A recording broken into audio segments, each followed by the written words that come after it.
welcome back to the Fantasy Football Heroes podcast. As always, I'm your host, Ernesto Santana, and I am joined by my co-host, Aaron Bergeron. What's up? This week, we have our top 10 tight ends, some news and notes, and we're actually going to start off with a quick question. Who is a must-have player this season for you, a player that you were willing to pick up in every draft, someone that you're willing to reach for? Who you got, Wayne?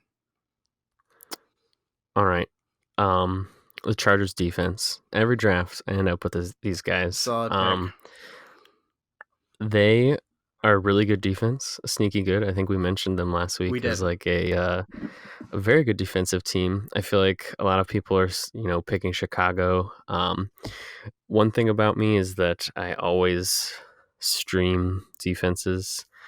And week one, Chargers are home, which I always feel like week one, you always want a defense that's home. Yep. There's a lot of unknowns, but the only certainty that you really have is that the home team will have an advantage of some sort.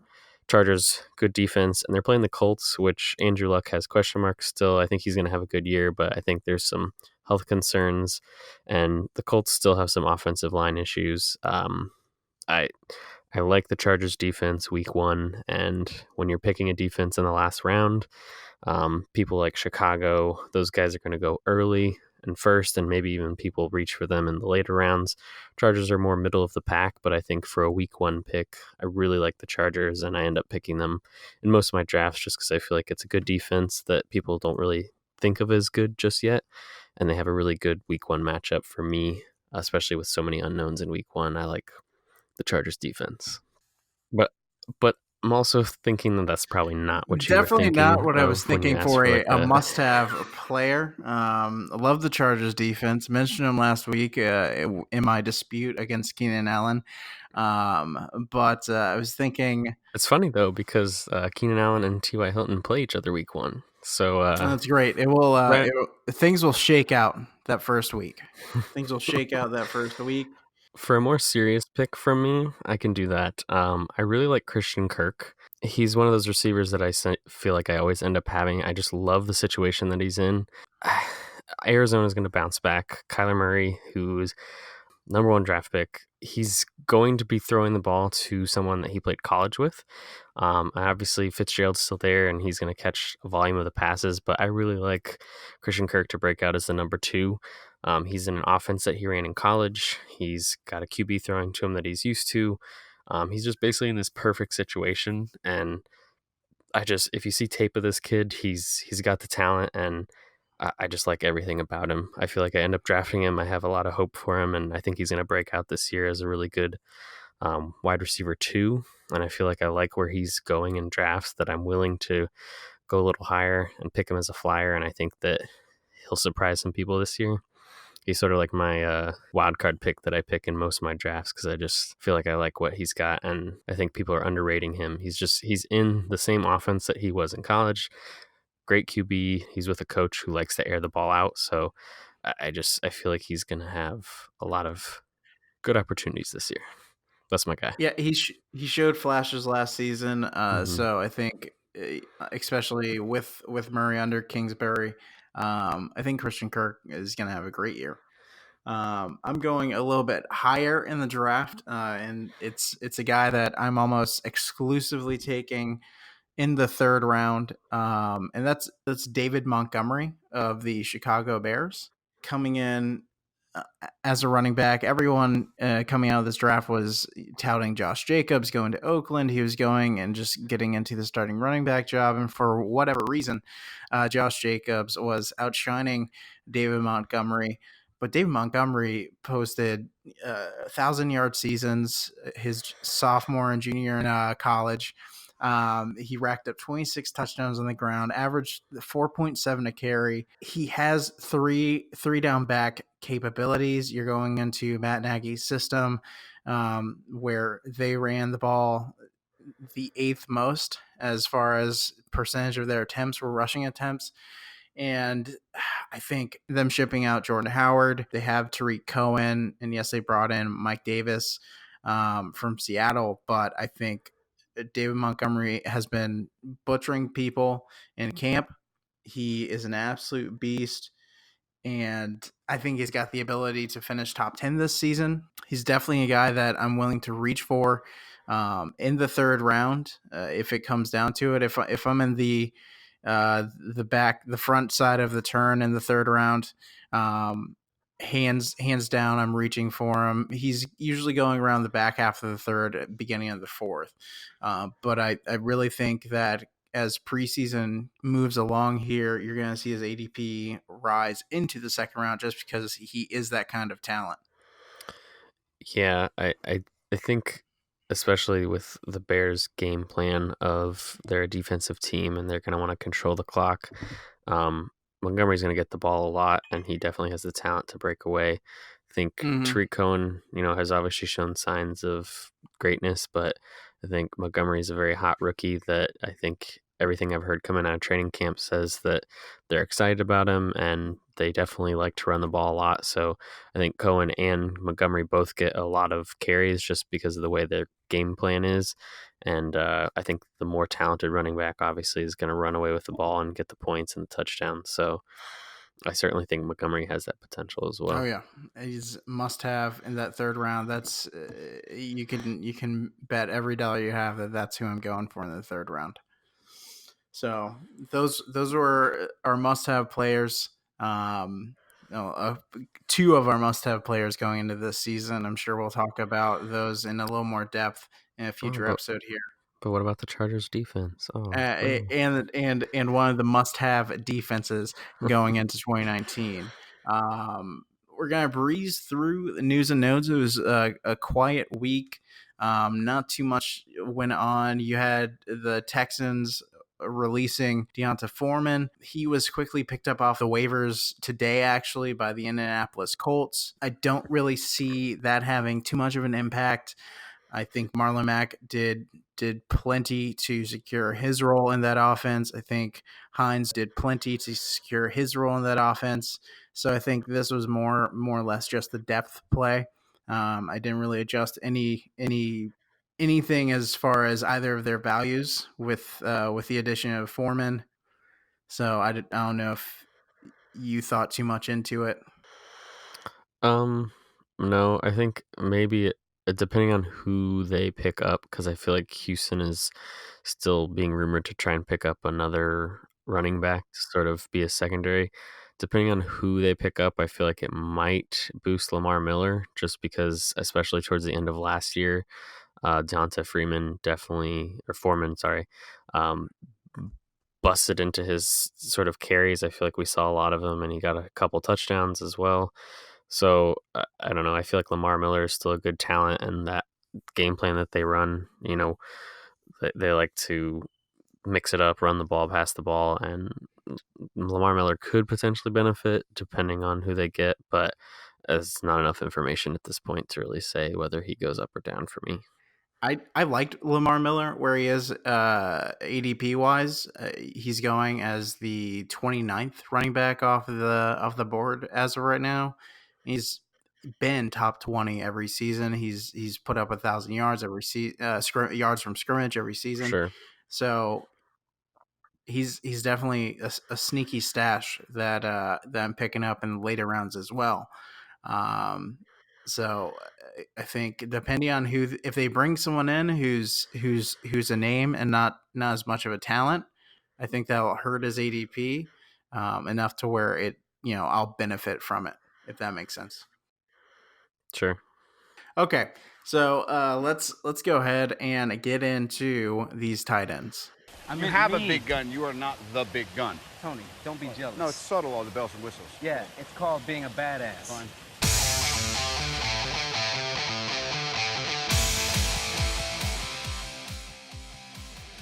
Starting things off is Travis Kelce, your number one overall tight end from last season, 103 receptions on 150 targets, 1,336 yards, and 10 touchdowns. He's your number one tight end 3 years in a row, and he's the target leader in the Kansas City Chiefs offense. Arguably locked in for a top three offense this season.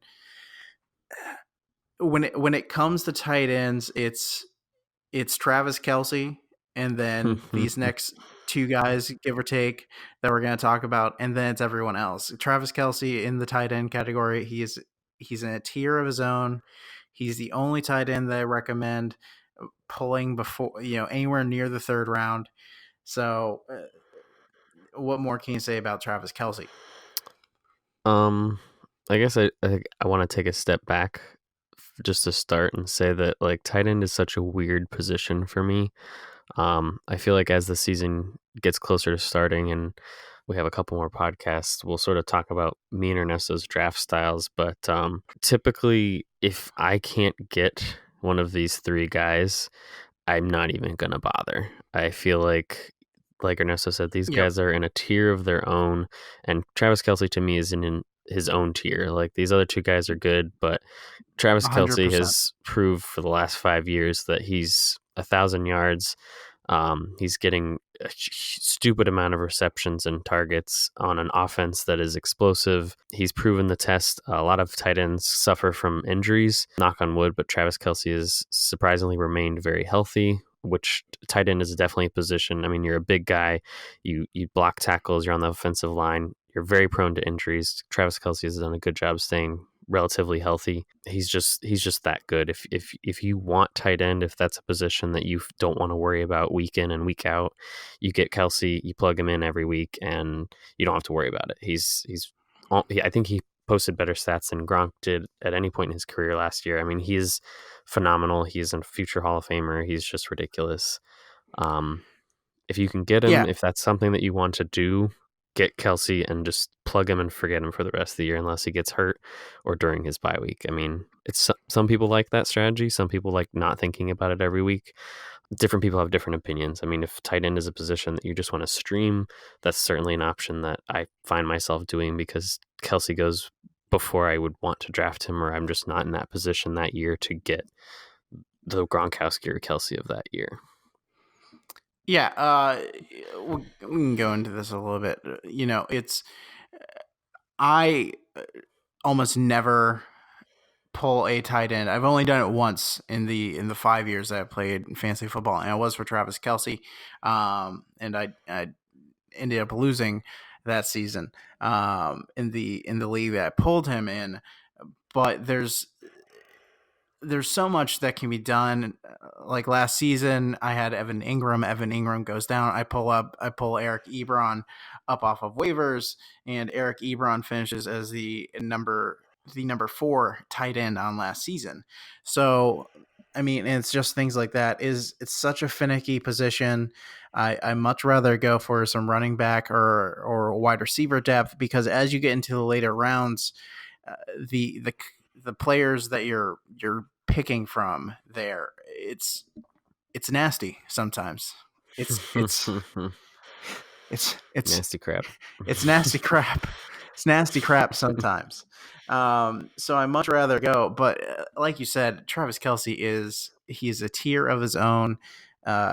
We're gonna talk about Zach Ertz next. He's our number 2 tight end. Zach Ertz last season set a record for receptions in a single season for a tight end. So he had a record-setting season, and he came in second behind an average season for Travis Kelce.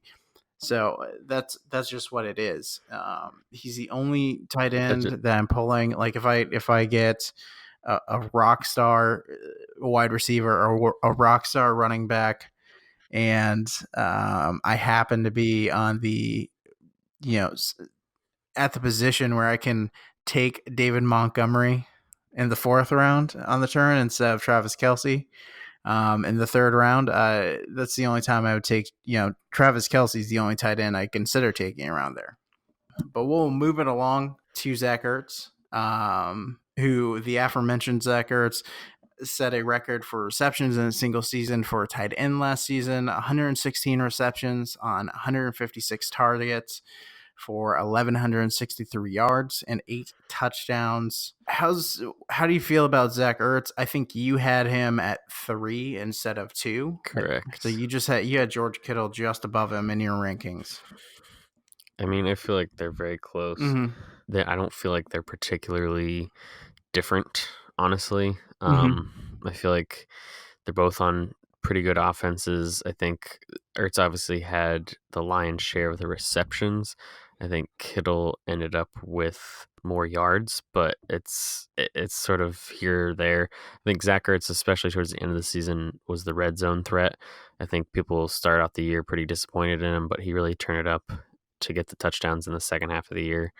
Um, to me, it's heads or tails because ultimately, if I don't get Kelsey, I'm probably not going to be getting a tight end until very late. So these guys are off the table. But I can easily argue this either way that, both of these guys are in good situations. They're guys that if you draft your same situation as Kelsey, you plug them in every week. You just don't even think about it. The bye week comes or an injury comes, you're in trouble. But these guys, you just put them in and forget about it. They're going to do their job Yep. as filling your tight end spot and making you not worry about it. They're going to get touchdowns. They're going to get yards. It's a weird position, and these guys are good. Yeah, the only thing that worries me about Zach Ertz, it was a record-setting season for him last season. So regression is almost a certainty here. It's almost a certainty that he is not going to do what he did last season. Sure, but if you go And back, that's the only thing for to me. 2017, 2016, look at his numbers. He had 8 touchdowns in 2017 and 824 yards. That still puts him as like tight end number 3. Like, I mean, he's Yeah, for still sure. He's top 3. I think he just gets a slight. He's been doing this. The track record is there for Zach Ertz. I'm just saying it's people come out. I've seen it. I've seen people take him over Travis Kelsey. I just have him at number 2, slightly above George Kittle, just because he does have that track record. But I think there's just going to be a slight amount of regression, and that's it for me. I do think that the Eagles made a lot of moves this offseason to improve the offense. They added Deshaun Jackson. They've got some rookies. They added some offensive line as well. They clearly want to be a high-powered offense. So if you're buying into that hype, I guess you could say that, yeah, his numbers might go up. But yeah, I still don't think that he's going to post anywhere close to Kelsey numbers. Once again, assuming they both stay healthy, but Yeah. I'm not getting him, so it's hard for me to have strong opinions. Yeah, especially with these guys. George Kittle, a number 3 tight end. He had 88 receptions on 135 targets for 1,377 yards and 5 touchdowns. It was a bit of a breakout year last year for George Kittle. You had Nick Mullins under center for a good portion of the year. You've got Jimmy Garoppolo coming back. That's the only downtick to George Kittle for me. It is not that going from Nick Mullins to Jimmy Garoppolo is a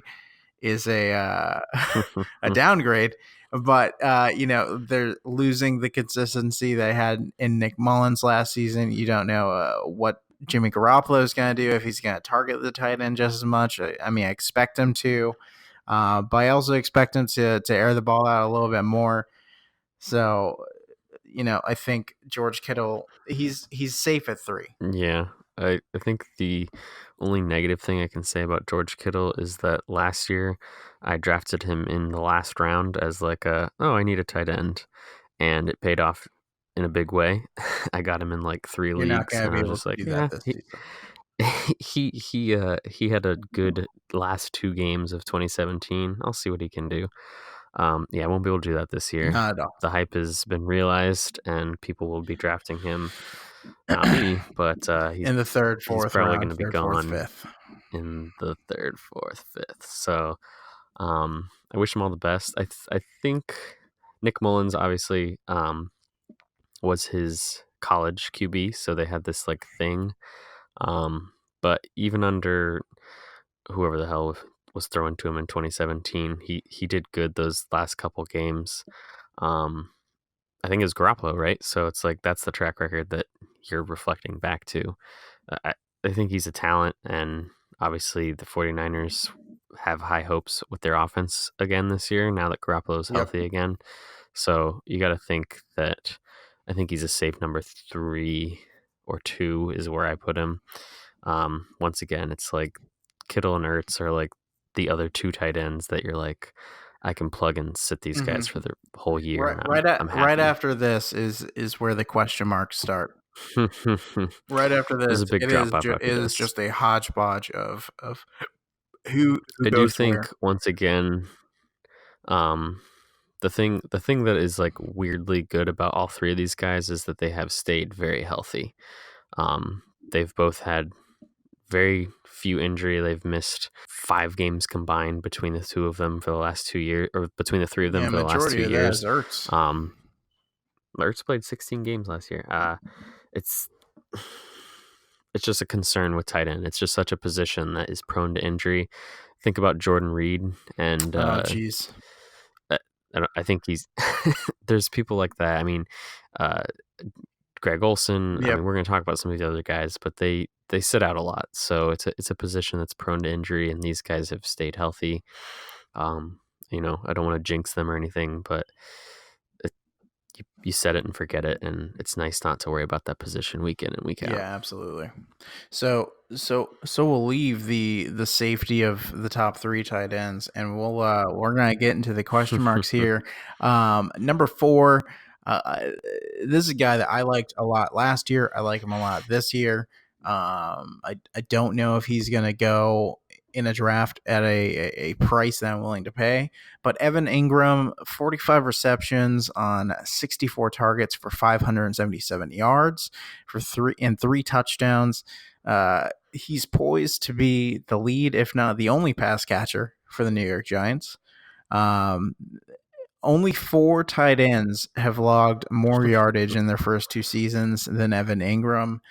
And those are Rob Gronkowski, Jimmy Graham, George Kittle, and Aaron Hernandez. And that's with Evan Ingram missing 6 games in his first 2 seasons. So, what are your feelings on Ingram? I like him. I think we both put him at 4. I think the question marks for me are his ability to stay healthy. He missed, like you said, 8 games last year.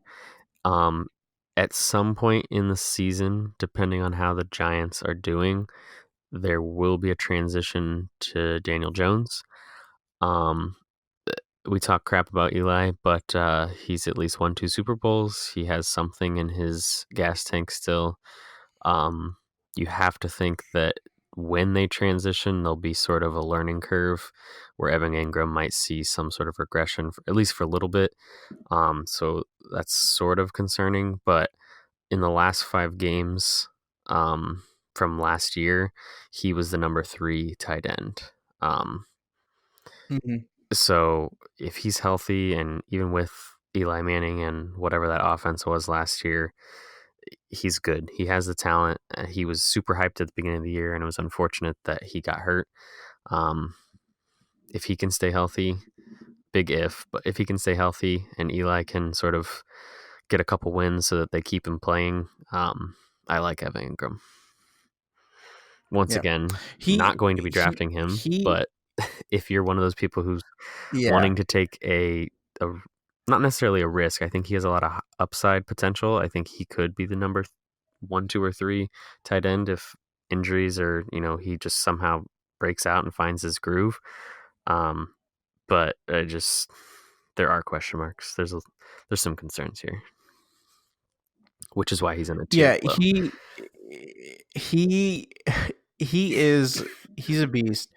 And typically when you have a quarterback change, like when a backup comes in, the people that benefit that are either the seasoned wide receivers, like a Larry Fitzgerald, or it's the tight end, because 9 times out of 10 they're throwing under coverage. So if the change happens from Eli to Daniel Jones, I think Evan Ingram and Saquon are the only 2 who are saved from too much of a regression.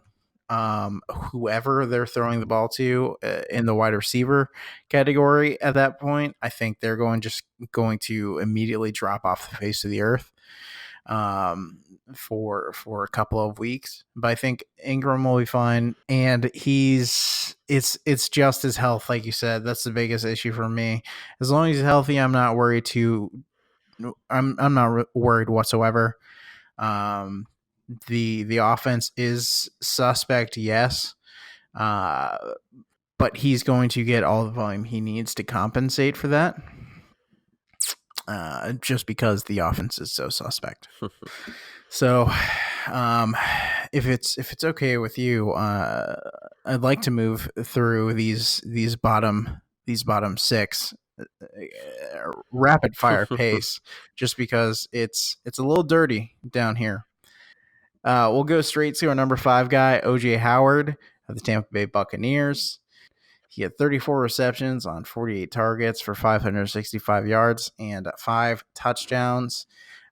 We mentioned it last week with Mike Evans and Chris Godwin. You have Adam Humphries going to Tennessee. You have Deshaun Jackson going to Philadelphia. OJ Howard started to break out from beneath Cameron Brate last season.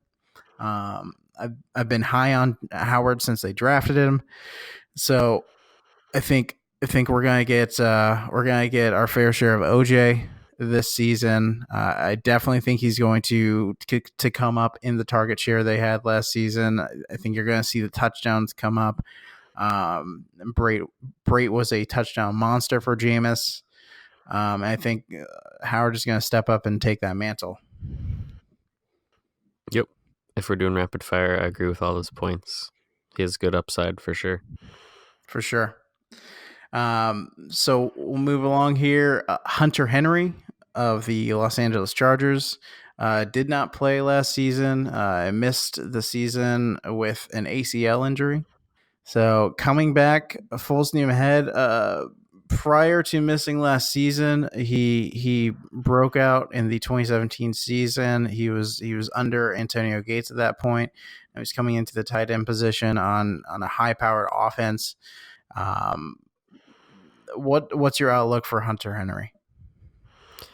I think it's great. I mean, if I think his ADP rises if he plays some preseason games and people can see that he's the tight end that he was. Yep. I mean, anytime a player misses an entire year, you have some concern.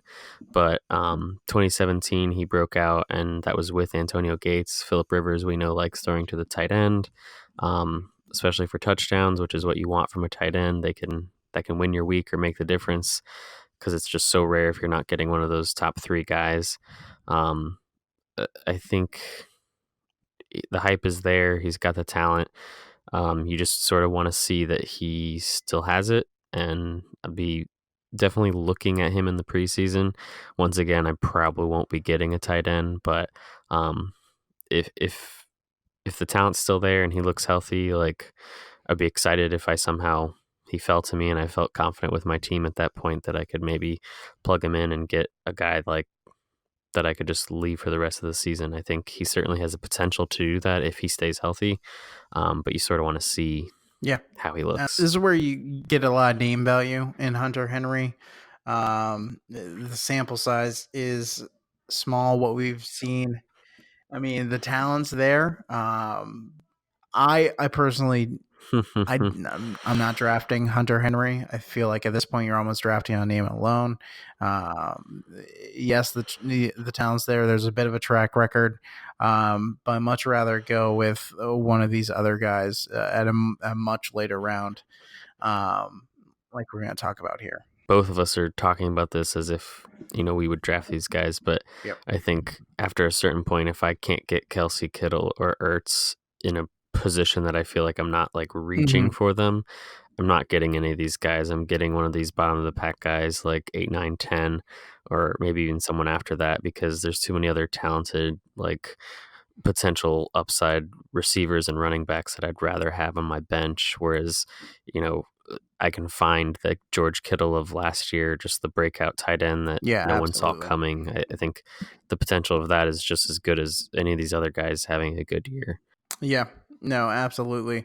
One of, we'll talk about him towards the back half of the lift. I mean, one of the guys that I target in every draft when it comes to that end didn't even make our top 10 consensus wise. So, I mean, that just shows you the time that you can wait to pull the trigger on someone.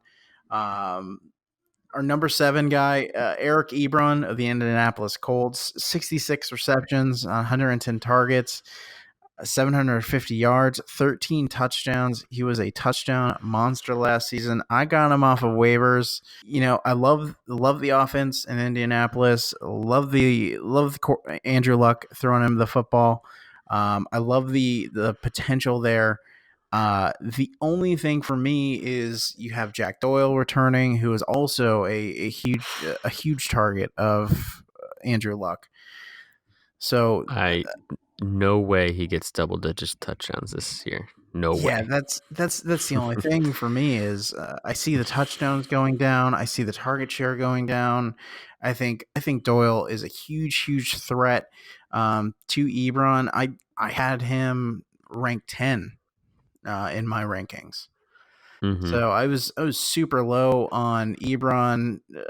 You had him ranked 7, right where our consensus is. What are your feelings on him? I all the things you said are great. I still feel like the pattern has been made. I do feel like as much as he will have a regression in touchdowns, Andrew Luck loves throwing to the tight end in the red zone. So Doyle is probably going to steal some of these touchdowns, and it's unfortunate because you're not going to know who gets them.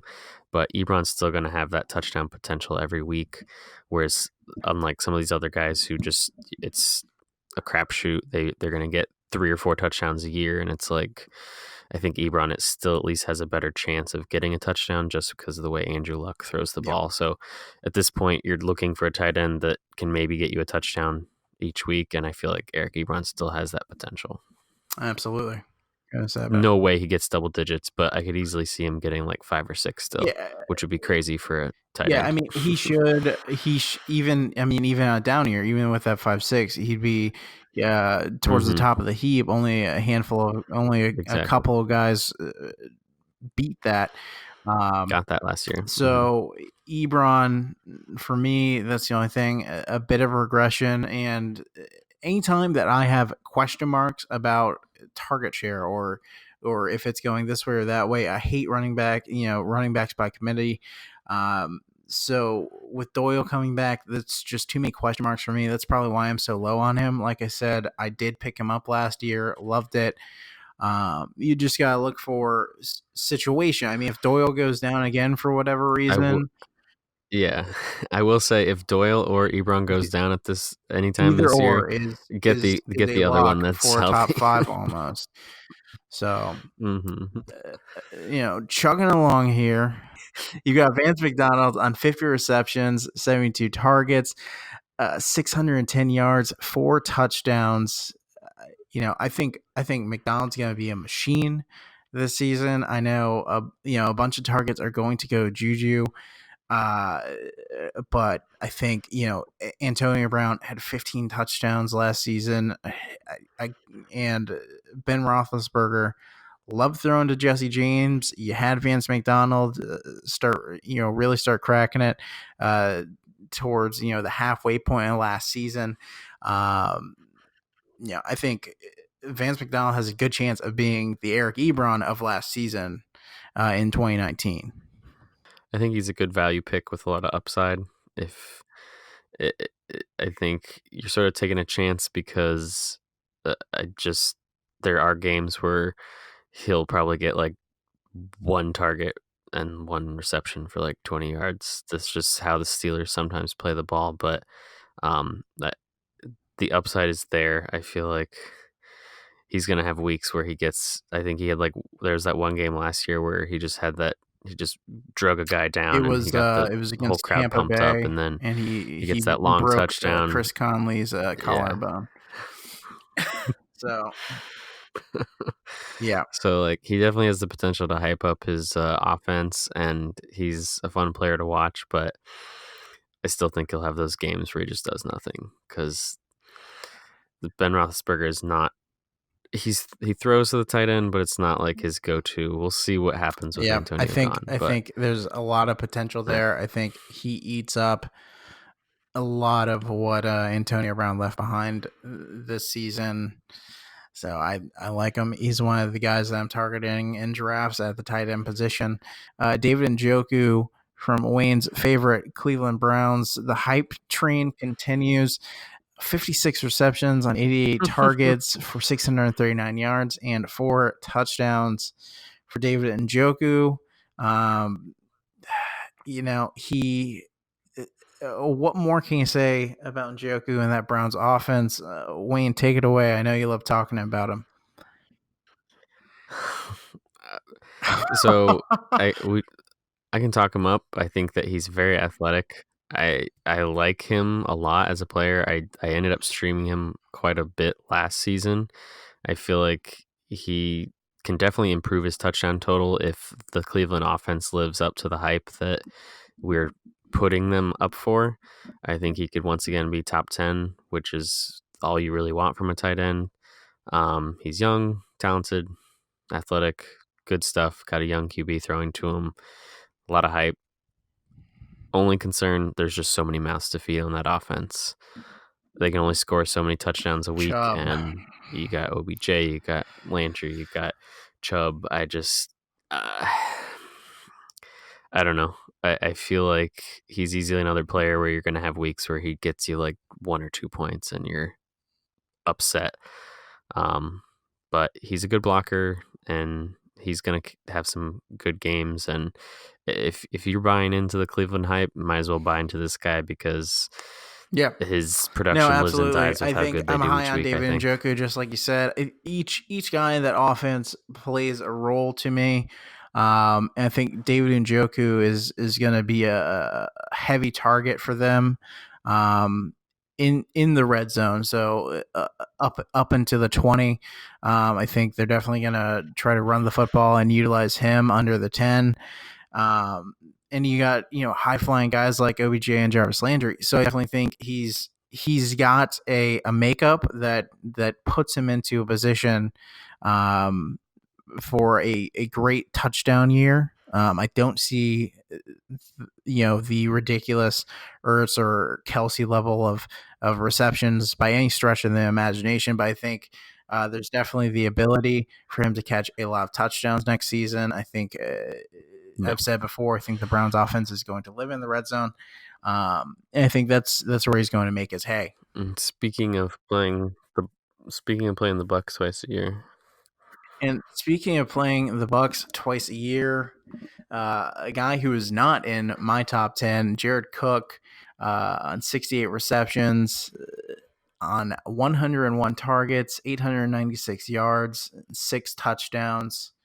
I'll hop on this one. Jared Cook, now with the New Orleans Saints, he's coming off of an awesome year, number 5 tight end last season, played in Oakland, and now he's moving to the Saints.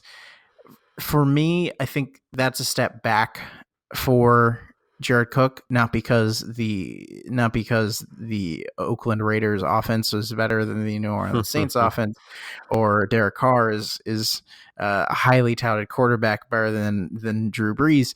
I think it's a step back for Jared Cook because he's moving from the Oakland Raiders, where a number of the times towards the back half of last season, he was the only person who was there to catch a football. It was either Jared Cook or Seth Roberts. It was Jared Cook or the flavor of the week wide receiver.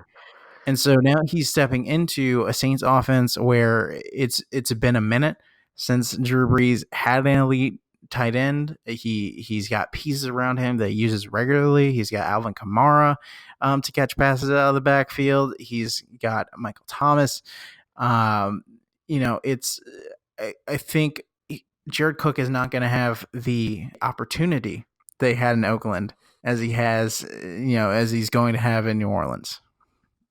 To me, so I will agree with you that he will have regression. I also think that he benefited from the fact that the Oakland Raiders had nothing, and he was an easy safety pick for Carr. But even if he has regression, he can still be a top 10. I like him up there because I am once again a believer that the Saints switched around this year. Mark Ingram's gone. I feel like Drew Brees is going to air the ball out a lot more. And Jared Cook, even with regression, I still think he finds the end zone a decent number of times. I still feel like he gets the receptions and the yards, even if they're lower than what they were in Oakland. I still feel like when you're in this position, you're looking for guys that are at the bottom of the barrel, like all these guys that we're sort of talking about. I want to be on a team where I'm throwing the ball, scoring points. Yeah.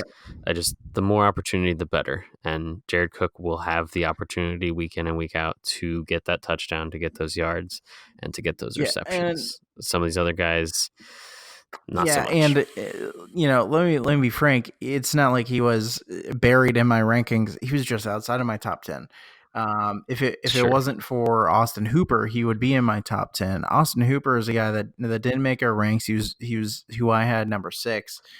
He was number 7. He was number 6 tight end last season. And the only thing for me is, with Austin Hooper, he's the only person whose situation has changed the least. Jared Cook is on a completely new team. Eric Ebron has Jack Doyle coming back. David Njoku, they got OBJ coming back in. Hunter Henry, he's coming back off a season they did not play. So that was the only thing for me was the change there. But you're 100% right. When you get into these back of the pack guys, you're looking for that touchdown production. You're looking for, at the offense as a whole. With our bottom 5, you've got Hunter Henry on the Chargers, Eric Ebron on the Colts, Vance McDonald on the Steelers, David Njoku on the Browns, and Jared Cook and on the Saints. Those are 5 of the top 10 offenses this season. So you're just looking for that touchdown capability. It's not a huge reception position. It's not a huge yardage position. I like Austin Hooper as well. He was my 11. You should have made him number 10. That way we could have put him in there. He almost made it, but only solely because he plays the Bucs twice. That's the only reason. That's a huge a plus for me. Anytime you play the Bucs, it's bonus points. It's gravy. So that wraps up our top 10. And that's why we were talking the way we were about that draft strategy. We'll go a little more in depth in the draft strategy after we do the top 10 quarterbacks next week. All right. This is fun. This is real. So you got it. You heard it here first. These are your top 10 tight ends from the Fantasy Football Heroes. Next week, doing the top 10 quarterbacks. We're gonna have some surprises coming up in those rankings. I'm looking forward to it. Anything else you want to tell the listeners, Wayne? If you're drafting this week, good luck. Good luck. Tell your commissioner it changes next week, unless you have a sneaky hunch. And if you are, take David Montgomery in the 3rd round. Alrighty, that's the show. We are the Fantasy Football Heroes. Catch us on Instagram at the Fantasy Football Heroes Podcast. Look us up on YouTube. That is one of the many places you can find these podcasts each and every week. And we will see you next time. Deuces.